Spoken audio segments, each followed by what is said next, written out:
আমরা নিজের পকেটের পয়সা থেকে বাইতুল মাল দিয়ে রাজনীতি করি কয়জন? আমরা জামাত ইসলামী যারা করি তারা নিজের পকেট দলে দিয়ে তারপরে রাজনীতি করি। একটা দেশের প্রধান সমস্যা হচ্ছে দুর্নীতি। আমরা জামাত ইসলামের পক্ষ থেকে আপনাদেরকে বলবো যে দুর্নীতিটাকে আমরা একদমই টলারেট করি না, দুর্নীতিটা আমরা পছন্দ করি না। দুর্নীতি করাটাকে হারাম মনে করি। যেখানে আমি হারাম মনে করি, আমার ব্যক্তিগত জীবনেও দুর্নীতি থাকবে না এবং আমার সামাজিক জীবনেও দুর্নীতি থাকবে না।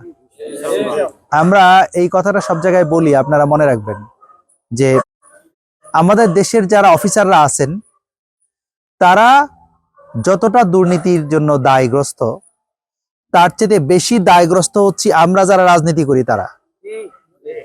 আমরা ডিসি সাহেব, এসপি সাহেব, থানার ওসি সাহেব এদেরকে বলি যে আগামীকালকে আপনার ওখানে একটা মিটিং আছে, আমার সাথে দলের কিছু লোকজন থাকবে, দলের লোকজন থাকবে, একটু চা নাস্তার ব্যবস্থা করেন।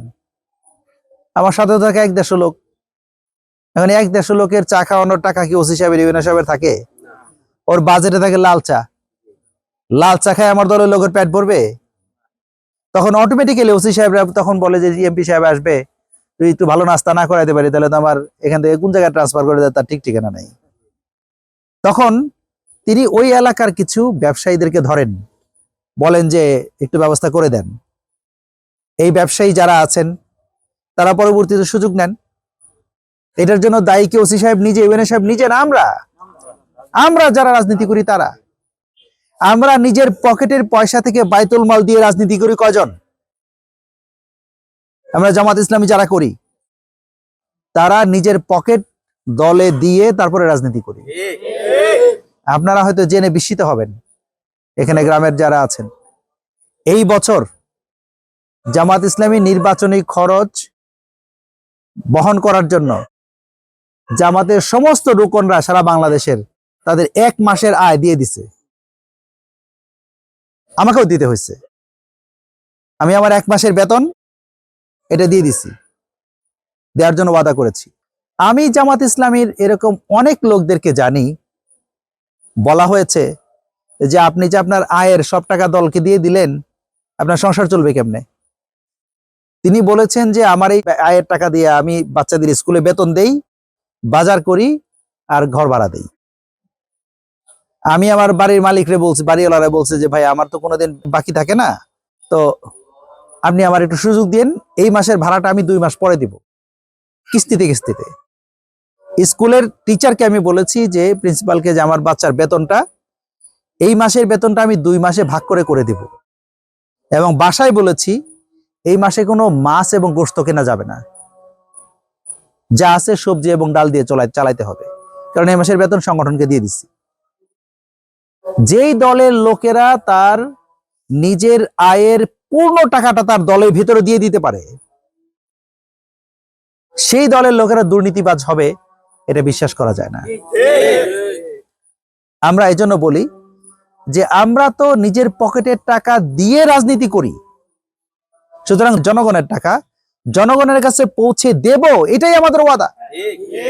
এই আমানত, এটা কঠিন আমানত।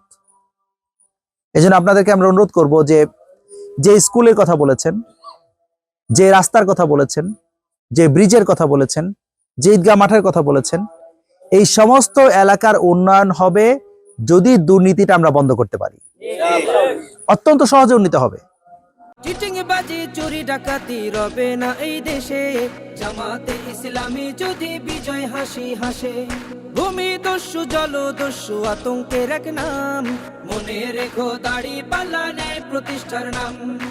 আমরা আমাদের নির্বাচনের কাজের অংশ হিসেবে আমরা বিভিন্ন জায়গাতে আল্লাহর মেহেরবানিতে নির্বাচনের জন্য মানুষের কাছে কাছে যাচ্ছি। মানুষের দুঃখ কষ্ট, মানুষের বিভিন্ন রকমের অভাব অভিযোগের কথা এবং এলাকার বিভিন্ন সমস্যার কথা শোনার আমরা চেষ্টা করছি। প্রিয় ভাইরা, এখানে যারা যুবক ভাইরা আছেন তাদের জন্য বলতে চাই যে বাংলাদেশের সবচেয়ে বড় সম্পদ হচ্ছে আমাদের এই যুব সমাজ। কারণ যুবকরা যদি সিদ্ধান্ত গ্রহণ করে তাহলে একটা সমাজ পরিবর্তন করা শুধুমাত্র সময়ের ব্যাপার। যুবকরা যদি সিদ্ধান্ত গ্রহণ করে তাহলে দেশটাকে অর্থনৈতিকভাবে স্বাবলম্বী করা এইটা একটা সময়ের ব্যাপার। যুবকরা যদি সিদ্ধান্ত গ্রহণ করে, আমাদের দেশে অন্যায় থাকবে না, অন্যায়কারী লোকেরা সমাজে থাকতে পারবে না ইনশাআল্লাহ।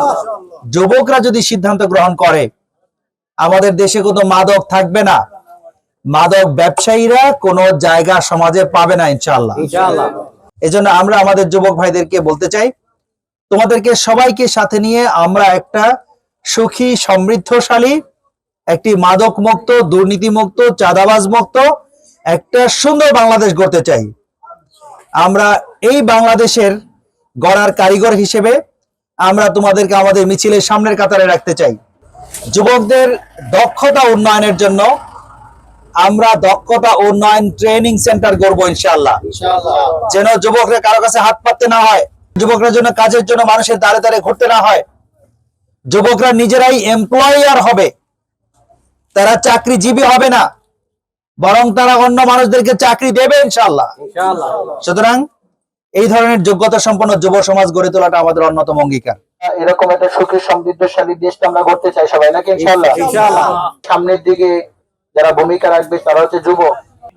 এই এলাকার কিছু যুবক ভাইদেরকে আমাদের জাহিদুর রহমান ভাইয়ের পক্ষ থেকে হালকা উপহার। যুবকেরা কোথায়? সামনে আসো। মনে রেখো দাড়ি পাল্লা নাই প্রতিষ্ঠার নাম, তাই তো এবার সবার কণ্ঠে জামাত আসুক চাই। ভোট দিও ভাই দাড়ি পাল্লায়, ভোট দিও ভাই, ভোট দিও ভাই দাড়ি পাল্লায়, ভোট দিও ভাই, ভোট দিও ভাই দাড়ি পাল্লায়, ভোট দিও ভাই, ভোট দিও ভাই দাড়ি পাল্লায়, ভোট দিও ভাই।